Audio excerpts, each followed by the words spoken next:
Deep in a quiet American town lived a 10-year-old boy named Ethan. Every day after school, he walked home alone through the snow. The other kids laughed at his old clothes and worn-out shoes, but Ethan never fought back.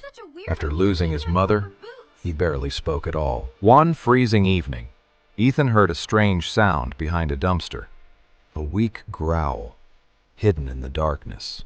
He stepped closer and froze. A giant black creature stared back at him with glowing blue eyes.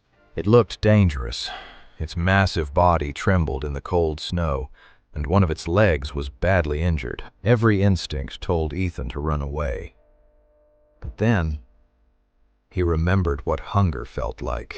Slowly, Ethan pulled out the sandwich from his backpack. The sandwich that was supposed to be his dinner. He placed it gently onto the snowy ground and stepped back. The creature stared at the food, then at Ethan.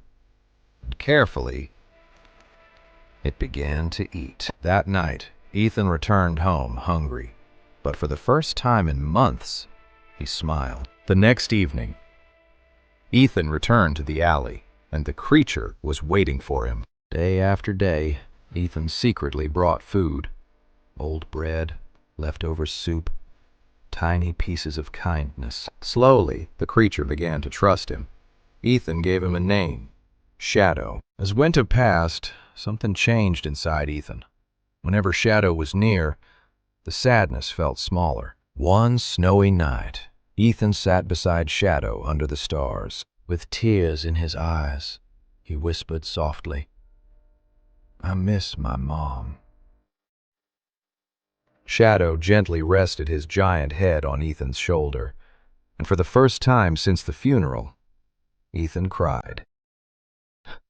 But not everyone saw Shadow the way Ethan did. One night, a hunter spotted the creature near the forest. The town panicked. People called Shadow a monster, and soon the sheriff organized a hunt. When Ethan overheard the plan, his heart dropped. That night, he ran deep into the snowy forest, searching desperately for Shadow. Finally, near an abandoned cabin, he found him. But suddenly, flashlights appeared between the trees. The hunters had arrived. Shadow stepped protectively in front of Ethan, not to attack, but to protect the boy he loved. Ethan grabbed Shadow's fur tightly. "Please don't hurt him," he cried, but fear had already taken control.